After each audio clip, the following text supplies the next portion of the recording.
กหุกหานต่างแดนดินลาเกือบสิ้นข้าวเหนียวเสียงแคนย้อนพวกพี่มานต่างแดนครอบครองชาติลาวนานปีแต่โชคยังดีมีพระองค์อาจ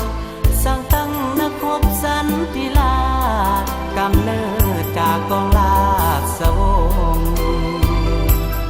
บากบั่น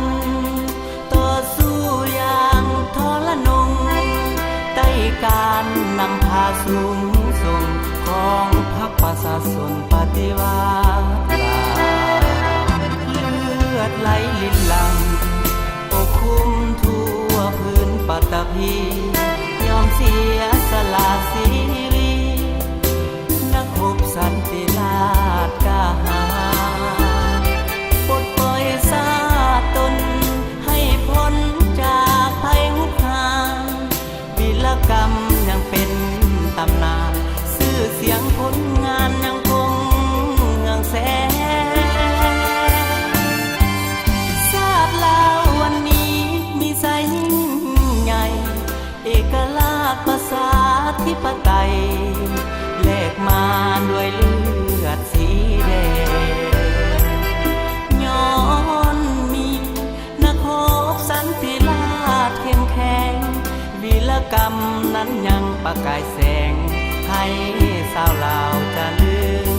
กบุญคุณ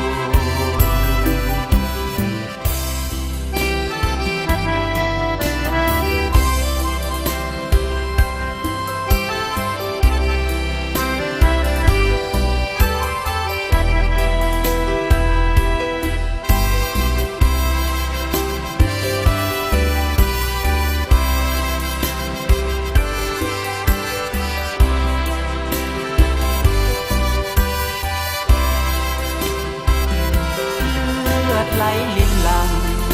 ปกคลุมทั่วพื้นปัตตภียอมเสียสละสีนักรบสันติราชกล้าหาญปลดปล่อยชา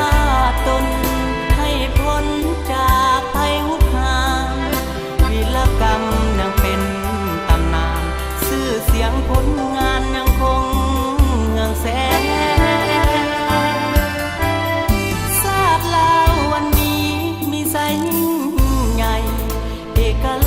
ประชาธิปไตยแลกมาด้วยเลือดสีแดงย้อนมีนครสันติราชเข้มแข็งวีรกรรมนั้นยังประกายแสงให้ชาวลาวจะลืม